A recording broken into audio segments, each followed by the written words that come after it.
This video was sponsored by Enhance, NeoWatt, A Better Planet, Elbilmek, Kempower and Bilkomponenter. Yo, what's up? Here we have the Mercedes eVito. It's the 100 kilowatt hour. And when I did 1,000 kilometer challenge, you saw that the consumption went through the roof, but it's because it's a fairly spacious van.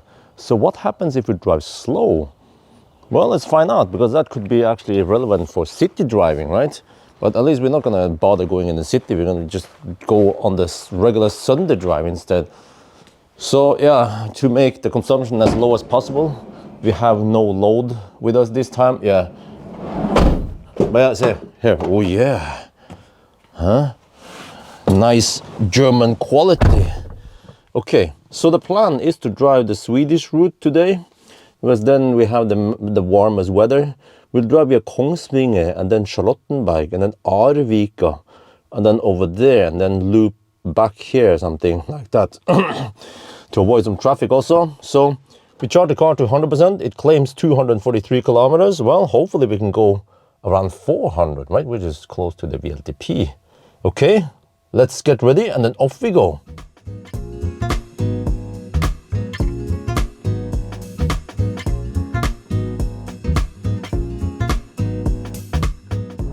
Right, and just like other Sunday drives, we'll be following the speed limit. It's 70 over here, cruising at 70. We have the analog gauges. Yeah, so far consumption is only 200 watt-hour per kilometer. Wow, that's pretty good, isn't it?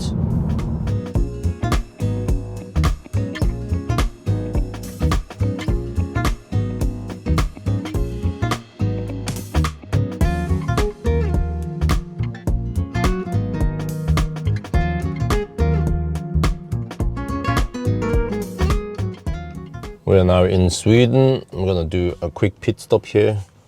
Yeah, the same place with the Soul. Oh yeah. So far, wow, 190 watt-hour per kilometer. This is amazing. It is as efficient as the fat e-tron. Okay, we're done 93 kilometers only. Still 79% left. Wow. Okay. Anyway, pit stop.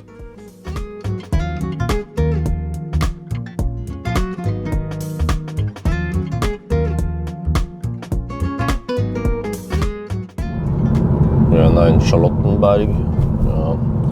It's just a massive shopping mall with food, cigarettes, alcohol. But there are Norwegian ones that is cheaper. They come over here.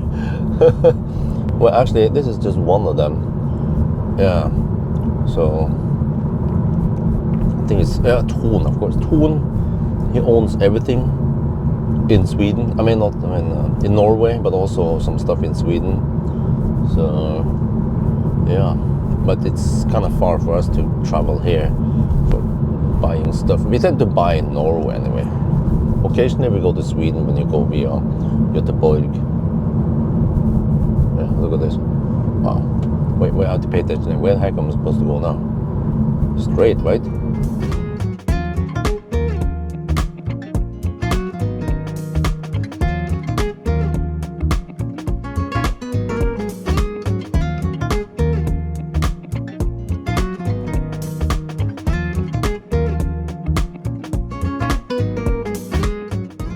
We are down to 48% and we are done 220 kilometers. Wow, it seems that we can go over 400 kilometers. I didn't expect that.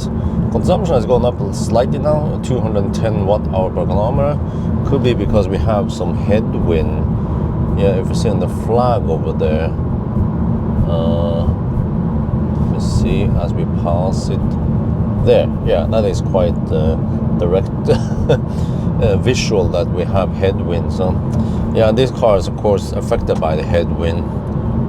But yeah, so now we are heading towards Torsby, heading north, and then we go back via Kongsvinger again. So yeah, it's already almost 2 in the afternoon, so I always have to consider when I should be home to pick up the kids at the kindergarten.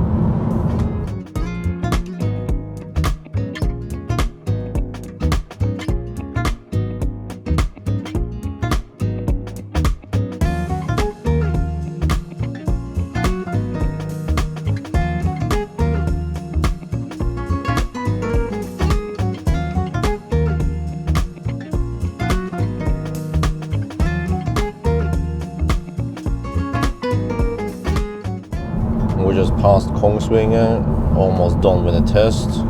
Still 19% battery left, but it's 15 degrees Celsius and sunny, and it's getting a bit too hot in here, so I just fire up the HVAC. But I can run it without the AC compressor. Just press this button here. So now we're running only fans. Ideally I want to do no fans, but only fans still okay. And so far 210 watt-hour per kilometer without any precision. 335 kilometers done now. Look at that low average speed, and that helps of course to get that low consumption even for a van this size.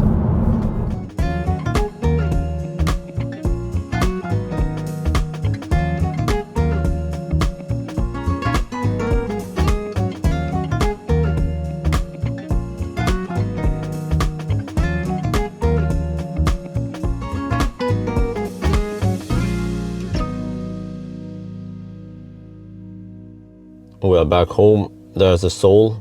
It is actually sold. Just gonna do the final preparation on him and then he'll be gone. But okay, anyway, so far we've driven 387 kilometers. Still have 8% left, and I actually want to go all the way to 0%. So we had to wait now around 4 hours until the kids are in bed, and then I will proceed with the rest. It's now 9 in the evening and we are ready to complete the test. So the car has been sitting here outside here. Interesting observation about the battery, by the way, because I could have sworn to be parked with 8%, and now it's at 9%. What the heck? Okay, anyway, I have to fire it up. Okay, and then wait, huh? No, stop the HVAC. Okay. Well, the plan now is to drive around home here. Let me see. Let me just this. Okay, and then no. Can you stop that? You're gonna go around here, and then I will also combine it with a 0 mile test. So. Anyway, let's just navigate here first. Okay, that's good. Let's go. All right, we are done with the test. 0 kilometer, 0% left. The only problem is that there's a red turtle here blocking everything, so I cannot swipe to see. Okay, it's a blocker. So what I need to do is stop the car and then start it again. And then I can see, okay, well, we need to check here. 210 watt-hour per kilometer. And then the actual distance here with decimal is 420.3. 420 is the answer. All right, I'm gonna write it down and then calculate. Well, guess what? We have the same range as the ID bus, but that was only the 82 kilowatt-hour battery, and it was tested 3 years ago, 72.5 kilowatt-hour net capacity. So yeah, the bus had a lot lower consumption than we had, even though the car is kind of similar. No, actually, this is bigger. Yes, this is bigger than bus, so that makes sense. But I get the impression that this is, I mean, even though it's bigger, it seems to be thirstier than the bus, because this is what I've seen before. The bus seems to actually be quite efficient for a van. But interesting, you know, up until now, every time I measure the capacity of this car down to, well, last time I measured it to 2%, I got 84.6 kilowatt-hour. And the same when I tested with a EQV, we're supposed to have the same battery, right? But this time, when we actually went down to 0%, I got 88.3 kilowatt-hour out of this. So this is kind of strange, because I noticed when I tested this battery as you discharge it that it seems to be non-linear, but pretty much all the other cars, when I test them, especially Chinese cars and Korean cars, they are non-linear towards the end. I mean, it drops fast towards the end, but this car drops slow towards the end. Yeah, so I mean that when you actually discharge the last 2%, you get quite a lot of energy out of it. But yeah, okay, anyway, now we tested it, that the EQB can actually go far, but it is maybe not the most efficient car out there. But you can kind of, just look at it, they just took a regular, not the EQV, sorry, eVito, well, slash EQV, but they basically just took the fossil version and then put an electric drivetrain in there, and then that's it. They didn't do any optimization. For example, when Hyundai made Kona, there is also fossil Kona, but the fossil Kona looks completely different than the electric Kona, because they figured out that, oh, because it's electric, we can do this. They can optimize. They can do maybe close the grill and make it more aerodynamic. And they were like, they can maybe use some lower friction gearbox or wheel bearings or something, right? Reduction gear. So they kept improving and improving Hyundai, right? That's why the range on the Kona actually became quite efficient. But here, it's just like a result of forcefully electrifying a fossil platform. Okay, at least I tested it now. So that's going to be for now. Hope you guys enjoyed this video. As always, thank you for watching, and talk to you later.